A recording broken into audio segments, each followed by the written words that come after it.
Good morning, class 8. Yesterday, you have been suggested to go through lesson number 4 of your geography book. So, this is mineral and energy resources. Mineral and energy resources. In this chapter, you will read about the forms of mineral, किस form में मिलता है, कहाँ से मिलता है और ये मिनरल्स होता क्या है. Minerals and source of energy form part of our natural environment. They are valuable resources as they satisfy many of our needs. ऐसे तो हम लोग सब कुछ जानते हैं कि जो भी हमारे इन्वायरमेंट में मौजूद है वो हमारे लिए यूज़फुल है. मिनरल्स भी उन्हीं में से एक है. Minerals are natural occurring chemical compounds that make us rocks. That make up rocks है. ये मिनरल्स ही जो है वो रॉक फॉर्म में मौजूद होता है या फिर compounds of chemical compounds that make up rocks बताता है. They were formed by chance natural process. और ये जो है नेचुरल प्रोसेस के चेंजेस से बनता है, चांस में बनता है विदाउट एनी ह्यूमन इंटरफेरेंस. और इसमें इंसानों का कोई योगदान नहीं होता है, यानी नेचर ही अपने आप में क्रिया करके ये मिनरल्स को बना लेते हैं. And they are non renewable natural resources. एक जो है नॉन रिन्यूएबल होता है, बिना इसको फिर से रिन्यू नहीं किया जा सकता है. Minerals are extremely useful. ये बहुत ही ज़्यादा यूज़फुल होता है. Almost everything that we use in our daily life has been made from और developed with the help of minerals. जो हम अपनी ज़िंदगी में यूज़ करते हैं, सामान जिन चीज़ों का इस्तेमाल करते हैं, या तो वो डायरेक्टली या इनडायरेक्टली मिनरल से ही बना हुआ होता है. जैसे स्टील है, आयरन है, इन सभी से चीज़ों का इस्तेमाल जो है हम लोग अपनी डे टू डे लाइफ में करते हैं और मिनरल से ही ये चीज़ें बनती हैं. अभी इसमें जो है कुछ मेटेलिक मिनरल्स होते हैं और कुछ नॉन मेटेलिक मिनरल्स होते हैं.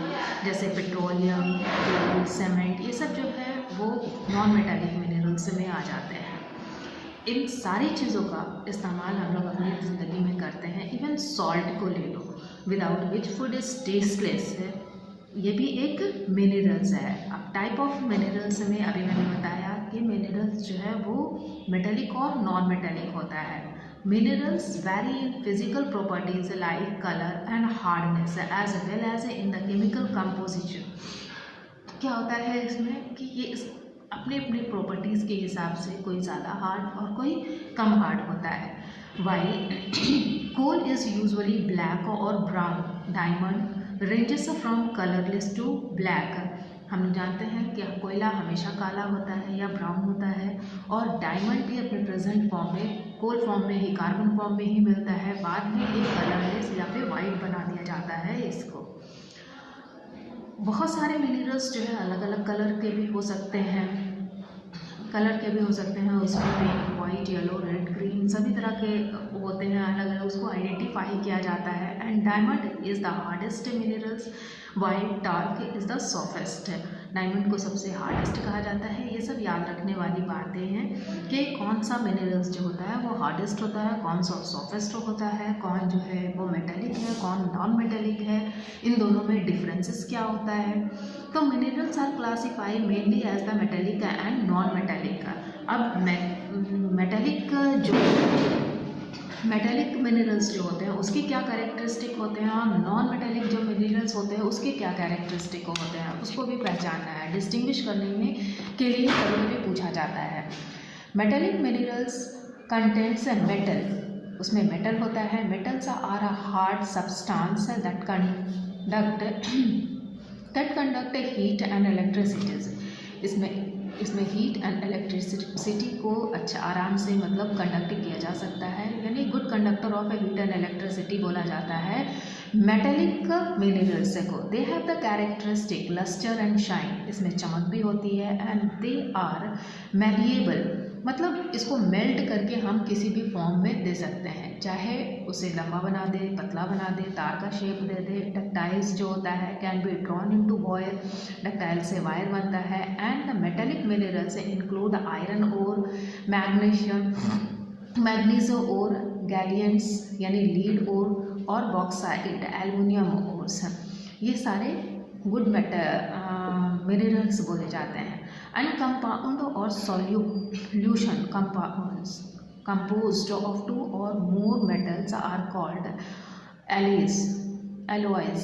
अब कभी कभी 2 या 2 से ज़्यादा मेटल्स को मिलाकर एक नया मेटल बनाया जाता है, और वो भी बहुत ही यूज़फुल होता है, उसकी भी यूज़फुल प्रॉपर्टीज़ होती है। That A consistent metal do not have, जो एक मेटल में नहीं होता है, यानी इंसान अपनी ज़रूरत के हिसाब से 2 अलग अलग मेटल को मिलाकर एक नया मेटल बना लेते हैं, और इस प्रोसेस को जो है एलॉय कहा जाता है। जैसे some important alloys are brass, brass को बनाने के लिए कॉपर और जिंक को मिलाया जाता है, ब्रॉन्ज बनाने के लिए कॉपर एंड टिन मिलाया जाता है, और स्टील भी जो है वो एक एलॉय है, लॉयज है। इसके लिए जो है containing various amount of chromiums, nickel और मैग्नीशियम एक्सेट्रा।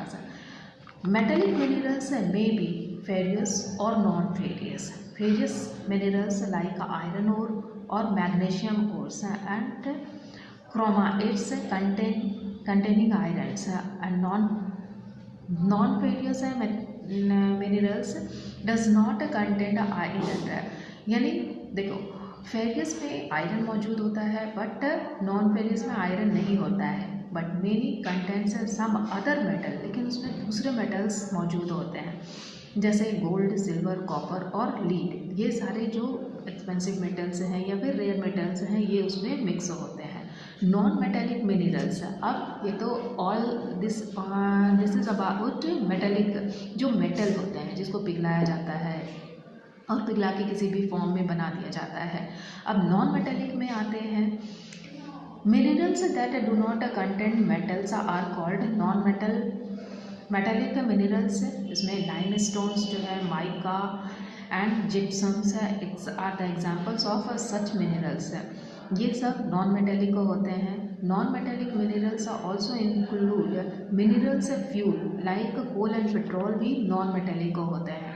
अब ये मिनरल्स जो है हमें मिलते कहाँ से हैं, तो हम लोग सबको जानते हैं कि ये सारी चीज़ें जो है ज़मीन के अंदर ही नेचर में मौजूद होती है। Minerals are usually extracted from ore which are rock having a high concentrations of the particular minerals.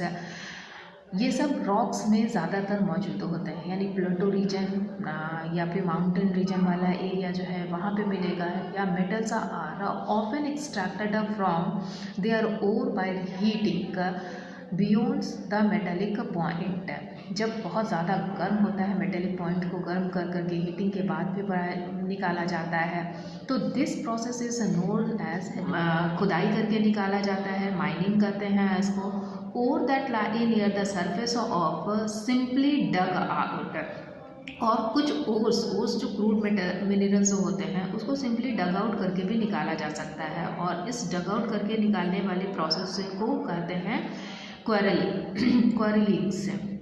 Ores that lie in shallow depth are taken out by removing the surface layer। और कुछ ores जो होते हैं वो ज़्यादा अंदर होते हैं, यानी जो मिनरल्स हैं वो कच्चे फॉर्म में और ज़्यादा अंदर, ज़मीन के ज़्यादा अंदर है, तो उसको सरफेस हटाकर निकाला जाता है। और जब सरफेस हटाकर निकाला जाता है तो इस प्रोसेस को कहते हैं ओपन कास्ट माइनिंग, यानी पूरा ऊपर का सरफेस हटा दिया जाता है और अंदर से उस मिनरल्स को निकालते हैं। डीप बोरिंग के ज़रिए जो है शेफ्ट्स have to be made to reach minerals deposited that lie in the great depth। जैसे पेट्रोल वगैरह जो है वो बहुत ही अंदर ज़्यादा अंदर होता है, तो उसको जो है ड्रिलिंग के ज़रिए या शेफ्ट माइनिंग के ज़रिए निकाला जाता है। Natural gas occurs far below the earth surface natural gases जो है पेट्रोलियम वगैरह वो बहुत ज़्यादा अंदर होती है, वो डीप वेल उसके लिए बनाया जाता है, यानी बोरवेल लगाया जाता है और उसके बाद उसको ड्रिलिंग के ज़रिया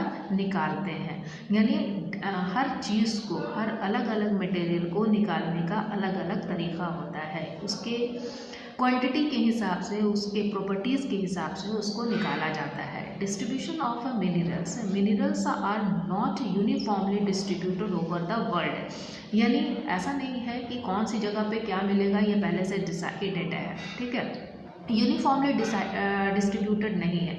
mineral deposition found at a place are closely related to the land form and type of rock found at a place, ये वहाँ के इन्वायरमेंट पे, वहाँ पे के स्ट्रक्चर पे, प्लूटोज है, माउंटेन है, किस तरह का रॉक है, उस पर डिपेंड करता है कि किस रॉक के अंदर कौन सा मिनरल मिलेगा।